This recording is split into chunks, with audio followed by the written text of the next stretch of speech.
अस्सलाम वालेकुम student, welcome back to my YouTube channel. आज का जो टॉपिक है वो है find area and perimeter of a square. इसकी जो हमने इंट्रोडक्शन वीडियो थी वो हमने समझ ली थी। इसके फार्मूलाज किस तरह से हैं, क्या है, एरिया किसको कहते हैं और पेरीमीटर किसको कहते हैं। ठीक है, आज की वीडियो में जो है हम ये दो एग्जाम्पल सॉल्व करेंगे, क्योंकि देखने के लिए कि वो पिछली वीडियो में जो हमने सीखा था उसके फार्मूलाज वो हमें याद भी हैं या नहीं। तो हम करके देखते हैं। पहले तो हमें फाइंड करना है एरिया ऑफ स्क्वायर। तो उसका फार्मूला क्या था हमारे पास? तो जो एरिया था वो बराबर था हमारे पास एल मल्टीप्लाई एल, जो कि बराबर था एल स्क्वायर।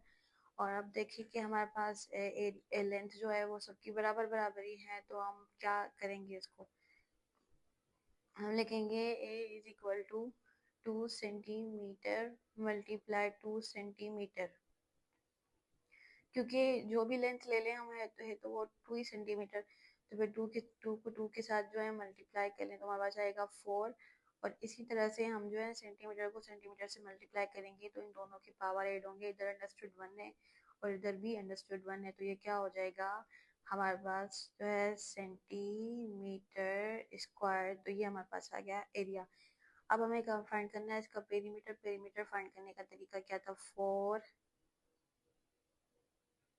और 4L, क्योंकि देखे ना ये चारों साइडें बराबर हैं। ठीक है, अब 4L के अकॉर्डिंग 4 जो है वो फार्मूले का है, P इज इक्वल टू यानी पेरीमीटर इज इक्वल टू हमारे पास लेंथ जो है वो कितनी है, वो है हमारे पास 2 सेंटीमीटर। तो P इज इक्वल टू, ठीक है, ये बराबर नहीं आएंगे, सॉरी।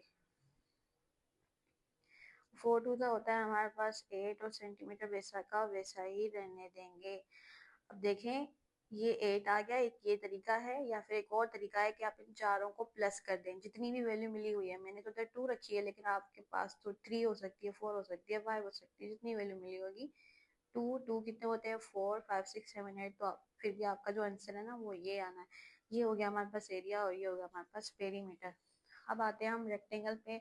हमने रेक्टेंगल का एरिया और पेरीमीटर फाइंड करने का तरीका क्या सीखा था? मैंने बताया था रेक्टेंगल एक ऐसा शेप होता है जिनकी दोनों अपोजिट साइड्स एक दूसरे के बराबर होती हैं, लेकिन स्क्वायर की चारों साइडें बराबर थी इसकी अपोजिट।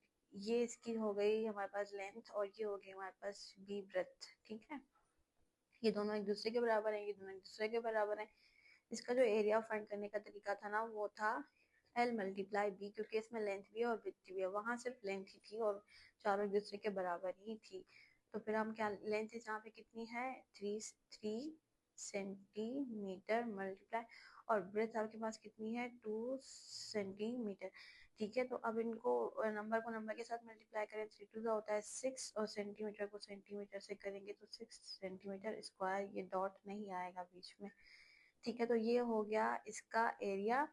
अब जो पेरीमीटर फाइंड करने का तरीका था वो फार्मूला पहले लिख लें।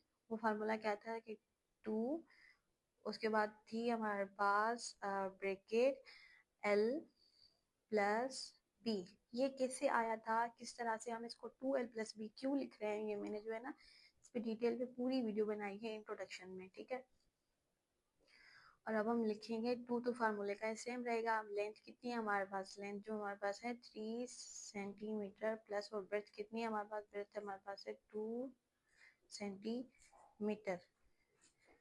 P is equal to 2 same, 3 plus 2 5 centimetre centimetre.